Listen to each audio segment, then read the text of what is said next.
Video మీకు నచ్చినట్లయితే like button click చేయండి. మరిన్ని వీడియోలను పొందడానికి దయచేసి సబ్స్క్రైబ్ చేయండి.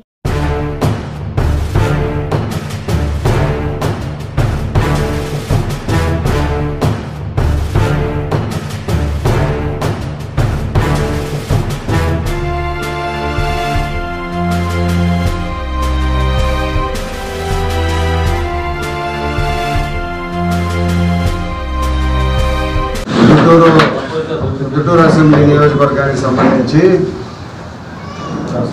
నిజమైన ఓట్ల తొలగింపులో భాగంగా వైఎస్ఆర్ పార్టీకి సంబంధించిన వాళ్ళు ప్రతి వార్డులోనూ రావులపాలెం మండలం, ప్రొద్దుటూరు రూరల్, ప్రొద్దుటూరు అర్బన్లో ఓట్ల తొలగింపు కార్యక్రమం చేయడం జరిగింది. ఎవరైతే తెలుగుదేశం పార్టీకి పక్కాగా కార్యకర్తలుగా పనిచేస్తున్నారో వాళ్ళు వాళ్ళ కుటుంబ సభ్యులను పక్కాగా తొలగించడం జరిగింది. దీంట్లో 1వ వార్డులో గోనా ప్రభాకర్ రెడ్డి వైఎస్ఆర్సీపీ కౌన్సిలర్, అతను సంతకంతో పెట్టినాడు. అట్నే రాజుపాలెం మండలంలో గోపల్లిలో గోవర్ధన్ రెడ్డి అని ఆయన పెట్టినాడు. ప్రతి వార్డులో కూడా వైఎస్ఆర్సీపీ పార్టీకి సంబంధించిన వాళ్ళు తెలుగుదేశం పార్టీకి పక్కాగా వీళ్ళు తెలుగుదేశం పార్టీ అని ఐడెంటిఫై గుర్తింపు పొంది తెలుగుదేశం పార్టీ కార్యక్రమాలను ఆ వార్డులలో చేసే వాళ్ళయ్యి, వాళ్ళ కుటుంబ సభ్యులయ్యి, వాళ్ళ బంధువులయ్యి పూర్తిగా పెట్టి తొలగించడానికి రాచమల్లు ప్రసాద్ రెడ్డి ఒక టీం వర్క్ చేసి ఒక 2 నెలల నుంచి ఇదే పనిలో ఆయన 1728 ఓట్లు నియోజకవర్గంలో తొలగించడానికి ఫారం 7 కింద తహసీల్దార్లు, రాజుపాలెం తహసీల్దార్కు, ప్రొద్దుటూరు తహసీల్దార్కు ఆయన ఇవ్వడం జరిగింది. కానీ ఇది ఎక్కడ ఎంత దురన్యాయమో ఎక్కడా లేని విధంగా ఈ ఓట్ల నిజమైన ఓట్లను ఎక్కడైనా కూడా జరిగేది ఏంటంటే ఈ ఊరు నుంచి విడిచిపోయి వేరే ఊళ్ళో చేరడమో, లేదా చనిపోవడమో, లేదా ఒక వీధిలో నుంచి మారి ఇంకొక వీధి లేకపోతే ఇక్కడ తగ్గించి అక్కడ చేర్చడమో, ఇటువంటి కార్యక్రమాలే గతంలో ఎప్పుడూ జరుగుతూ ఉండేవి తప్పక ఇప్పుడు ఏదో పక్కాగా ఒక ప్లాన్ ప్రకారము తెలుగుదేశం పార్టీ ఓటర్లను తగ్గించి ఈ నియోజకవర్గంలో ఏదో ఒక రకంగా వైఎస్ఆర్సీపీ పార్టీ గెలవాలనే ఒక దుర్బుద్ధితో ఈ యొక్క ఓట్ల తొలగింపు కార్యక్రమం పెట్టడం జరిగింది. మళ్ళీ నీతివంతమైన మాటలు మాట్లాడుతున్నారు. చూడండి, ఎఫ్ఐఆర్లలో ఎవరి పేర్లు ఉన్నాయి, ప్రతి వార్డులోనూ ప్రతి గ్రామంలోనూ ఎవరి పేర్లు ఉన్నాయి, పూర్తి వైఎస్ఆర్ పార్టీ సిపికి సంబంధించిన వాళ్ళ పేర్లతో ఉన్నాయి. పూర్తి తెలుగుదేశం పార్టీకి సంబంధించిన ఓటర్లను తొలగించే కార్యక్రమం పెట్టడం జరిగింది. ఎక్కడైతే అన్యాయం, ఎంత ఘోరమైన పరిస్థితి ఎక్కడన్నా ఉందా? ఇది ఏంటి సాంప్రదాయం? ఎక్కడికి పోతున్నారు వాళ్ళు? ఎట్లా ఎన్నికల్లో గెలవాలనేది మీకు ఉంటే ఇంకా మీరు నిలబడిన వ్యక్తులను వెతకపోయి కిడ్నాప్ చేసుకోండి. ఎక్కడ సాంప్రదాయం? ఎక్కడ నేర్చుకున్నారు? ఎవరు నేర్పినారు మీకు ఈ సాంప్రదాయం? ఇది ఇంతటి దుర్బుద్ధితో నిజమైన ఓటర్లను తెలుగుదేశం పార్టీకి సంబంధించిన వాళ్ళందరినీ ఓట్లు తొలగించి ఆ వార్డులో వాళ్ళ ఏజెంట్ స్థాయి కూడా లేకుండా నీకు ఓటు లేదు కాబట్టి నువ్వు ఏజెంట్గా కూర్చోడానికి అర్హత లేదని చెప్పే స్థాయికి వచ్చినారు. ఇప్పుడు గంట వార్డులో ఉంది, గర్షపాటి లక్ష్మీదేవి పెట్టింది, ఇంకొకటి ఎవరు పెట్టింది,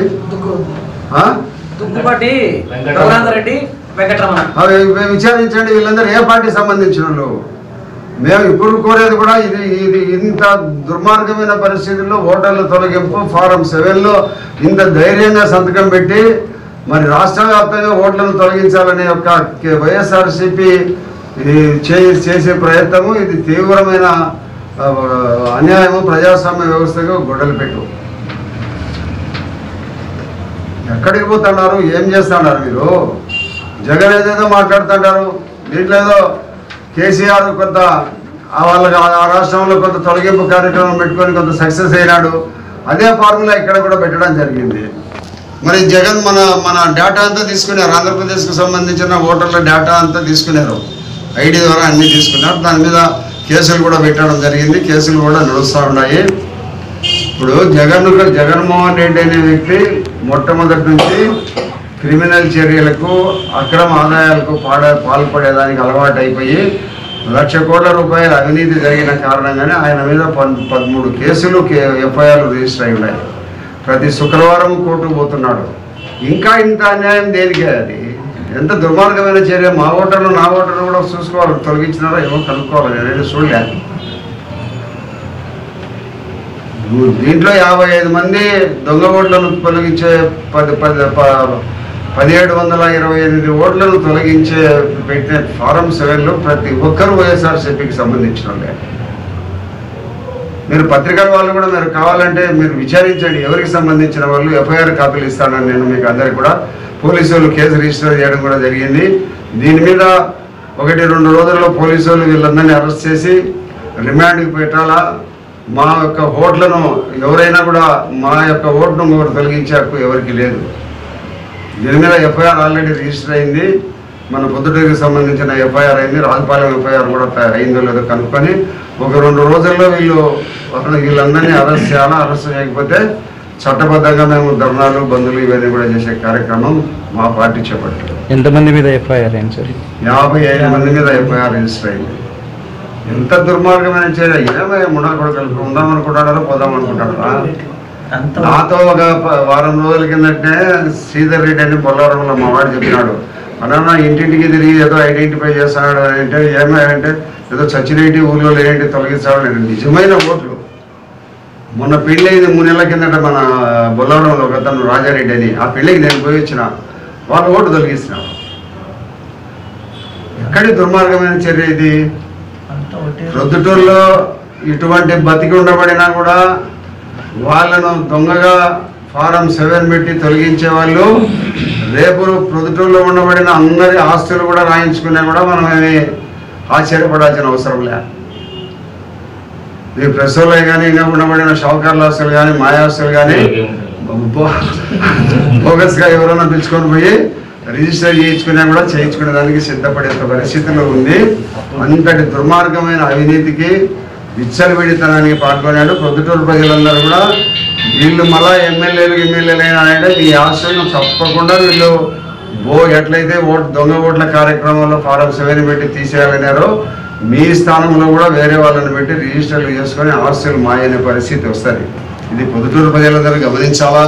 ఈ విషయం చాలా సీరియస్ మ్యాటర్. ఇది ఒకవేళ ఓట్ల తొలగింపు చిన్న కార్యక్రమం పడినా కూడా చాలా సీరియస్ మ్యాటర్. వాళ్ళకి సంబంధం లేకుండా బతికి ఉండబడిన వ్యక్తుల ఓట్లను తొలగించాలని, వాళ్ళు మా తెలుగుదేశం పార్టీ ఓట్లను మాత్రమే తొలగించాలని ప్రతి వార్డుకు 50, 40, 30 మాదిరిగా పెట్టి ఇటువంటి చర్యలు పాల్పడే వాళ్ళు తప్పకుండా వీళ్ళు ఫోర్జరీ చేసి ఆస్తులు భవిష్యత్తులో రాయించుకుంటారు. వీళ్ళ యందు ప్రత్యేకమైన శ్రద్ధ పెట్టి ప్రొద్దుటూరు ప్రజలందరూ కూడా రాబోయే ఎన్నికల్లో వీళ్ళకు తగమైన బుద్ధి చెప్పాలా. ఇటువంటి చర్యలకు పాల్పడే జగన్మోహన్ రెడ్డి గారిని సజీవంగా ఎన్నికల్లో పూర్తిగా ఓడించినప్పుడు మాత్రమే వాళ్ళు కూడా ఇటువంటి తప్పుడు పనులు చేయకూడదనే ఒక పరిస్థితిలోకి వాళ్ళు కూడా వస్తారు. ఎంత దుర్మార్గమైన ఇది! నేను మొన్న 2-3 రోజుల కిందటి వరకు ఇది ఏదో పెట్టుకుంటుంటారు పోతుంటాయని రొటీన్ మ్యాటర్లు ఎన్నుకున్నా. కానీ ఇదేదో ఇంటెన్షన్గా కావాలని మాత్రమే తీసేస్తాను. ఎఫ్ఐఆర్ కాపీలు ఇస్తాను మీకు. అందరూ ఒకటే రోజు ఇచ్చినారు. ఎందుకు మాట్లాడుకోండి. ఇది వైఎస్ఆర్సీపీ ఆఫీసులోనే ఈ కార్యక్రమం మొదలుపెట్టి చేయడం జరిగింది. అక్కడి నుంచే ఏ వార్డులో ఎవరిని తీసేయాలని వాళ్ళకి సంబంధించిన వైఎస్ఆర్సీపీ పార్టీకి సంబంధించిన వైఎస్ఆర్సీపీ కార్యకర్తలను పిలుచుకొని తెలుగు ఓటర్ల లిస్టు తీసుకొని తెలుగుదేశం పార్టీ ఓటర్లను మాత్రమే తొలగించాలనే కార్యక్రమం ప్రొద్దుటూరు వైఎస్ఆర్సీపీ కార్యాలయం నుంచే ఫారం 7 తయారు చేసి అక్కడి నుంచే వీళ్ళందరూ పోయి ఒకటే రోజు ఇవ్వడం జరిగింది. తహసీల్దార్కు ఆన్లైన్లో చేసి అన్ని దరఖాస్తులన్నీ తీసుకొని పోయి ఫారం 7 వేయడం జరిగింది. ఈ కార్యక్రమం అంతా సాక్ష్యాలు రుజువులు కూడా ఉన్నాయి. వైఎస్ఆర్సీపీ ఆఫీసు మరి రాచమల్లు ప్రసాద్ రెడ్డి వాళ్ళ ఆఫీసు నుంచే ఈ కార్యక్రమం అంతా జరిగి ఒకటే రోజు అంతా ముందు రోజు తయారు చేసుకొని మళ్ళీ మరుసటి రోజు బ్యాలెన్స్ తయారు చేసుకొని తీసుకొని పోయి అందరూ ఒకటే రోజు ఇచ్చినారు. కాబట్టి ఇది పూర్తి పక్కగా వైఎస్ఆర్సీపీ పార్టీ ప్రొద్దుటూరు ఎమ్మెల్యే రాచమల్లు ప్రసాద్ రెడ్డి ఆధ్వర్యంలో ఇది జరిగింది. రాష్ట్ర వ్యాప్తంగా వాళ్ళకు ఒక జగన్మోహన్ రెడ్డి గారు ప్రతి నియోజకవర్గంలో కూడా ఈ మాదిరి తొలగింపులు చేపట్టమని ఒక సందేశం ఇచ్చినాడు ఆయన. ఆ యొక్క ఆర్డర్ ప్రకారము ఆయన ఇచ్చిన అనుజ్ఞల ప్రకారము వీళ్ళందరూ కూడా ఇక్కడ తొలగించడం జరిగింది. 1728 ఓట్లు తీసేయడం అనేది ఒక 2 గ్రామాలకు సంబంధించిన ఓట్లు. ఇది వైఎస్ఆర్సీపీ పార్టీకి రాబోయే ఎన్నికల్లో ప్రజలు తగు రీతిలో బుద్ధి చెప్పాలా. వాళ్ళు ఇటువంటి చర్యలు ఇప్పుడే చిన్న అంటూ వాళ్ళు అధికారము ప్రభుత్వం వాళ్ళు వస్తే రాష్ట్ర పరిస్థితులు ఎట్టుంటాయో అనేది ముఖ్యమంత్రి గారు క్లియర్గా చెప్పినారు. కాబట్టి తక్షణమే చర్యలు తీసుకోవాలి. 2 రోజుల తర్వాత దీని మీద చర్యలు లేకపోతే ఆందోళన చేపడతాం.